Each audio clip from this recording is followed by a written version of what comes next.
سبحان الله وبحمده عدد خلقه ورضا نفسه وزنة عرشه ومداد كلماته. اللهم صل وسلم وبارك على سيدنا محمد عليه أفضل الصلاة والسلام. يا صباح الخير عليكم جميعا، كل اخواتي وحبايبي اللي متابعين معايا ومنوريني دايما بوجودهم على القناة بتاعتي او على الصفحة بتاعتي. ما شاء الله، هي دي تربية البط الصح. طبعا انا بصور معاكم دورة البط دي يوم بيوم تقريبا كده، علشان كل اخواتي اللي متابعين معايا يشوفوا انا بربي البط ده ازاي. فالنهارده حبيت كده ان انا اعمل لهم حاجه جديده في اول اليوم، لان طبعا في فصل الصيف ده الجو بيكون حر جدا جدا. فيعني بحاول على قد ما بقدر كده، علشان المكان اللي انا حاطه يعني البط ده فيه لسه ما طلعتش البط على السطح. فانا هنا حاطاه في الاوضه، والاوضه يعني مش زي السطح طبعا، بتكون مقفوله شويه. فايه البدائل اللي انا بعملها؟ بعمل لهم ما بين وقت للتاني حاجات كده على الميه، علشان تخلي البط كده مصحصح معايا وياكل وما يتأثرش بالحر. يا ريت لو انت لسه بتشوفي القناه بتاعتي تشتركي فيها، وكمان يا ريت لو عجبك الفيديو كده ما تبخليش كده عليا من اللايك. طبعا انا هنا بوفر من العلف، وبأكل البط بتاعي حاجات عادية خالص، وبعمل لهم برضو كمان مرتين ثلاثة كده في الأسبوع وصفات وخلطات كده على المية. طبعا أنا هنا عاملة لهم حاجة جديدة كده على المية، علشان يبتدوا ان هم يشربوا، وبرضو يشربوا يستفادوا من اللي على المية ومن على الأكل كمان. بأكلهم طبعا هنا ابتديت ان انا واحدة واحدة كده دخلت مع العلف اللي هو 21% طبعا. دخلت لهم معاه. انا كنت باكلهم من عمر الاسبوع العيش بالعلف، العلف اللي هو 23% الحبايه اللي هي السمسم.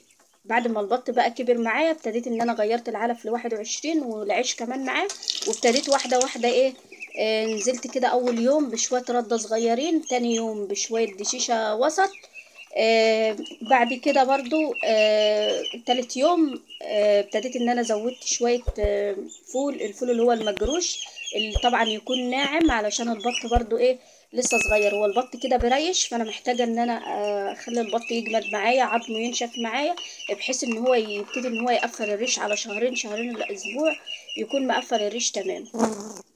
انا هنا عملت لهم ايه على المية النهاردة. الوصفة اللي انا عاملاها على المية النعناع اللي هو الاخضر، علشان الحر وكده، فده بيرطب بيخلي البط يشرب كده ويحاول ان هو ايه يعني البط ما يحسش بدرجة الحرارة اللي في المكان. جبت كده حوالي عن كام عود من النعناع وليمونة كبيرة، وضربتهم بنص لتر مية في الخلاط، وابتديت ان انا ايه حليتهم بمية في الطبق قدام البط. طبعا البط بياكل وبيشرب. اول مره هتعملي بقى الخلطه دي هتحس ان البط ايه مستغربها شويه. بعد كده هو على عطش، يعني انت بتكوني معطشه البط هتلاقيه بقى بياكل وبيجي يشرب من الميه وبيستفاد من الحاجه اللي انت هتعمليها. فحليتهم بشويه ميه قدام البط، وبسيب بقى الطبق ده خالص لما البط بيشرب منه وخلصه خالص خالص. وبعد كده ايه ببتدي بقيه اليوم بالميه اللي هي العاديه، ميه بيضة عاديه مفيش اي مشكله. طبعا ما شاء الله بسم الله ما شاء الله حجم البط ابتدى ايه ان هو يتحول. البط ابتدى ان هو في مرحله التريش. في المرحله دي طبعا بتحتاج اهتمام بالاكل الصح، انك انت تاكله البط وتشبعيه علشان ما يقعدش بقى يعض في بعضه ولا يفترس في بعضه ولا اي حاجه من الكلام ده. ابتديت بقى ان انا حطيت الميه والاكل للبط، فهياكل وهيشرب حبه بحبه كده، هيروح مقرب على الميه وهيشرب.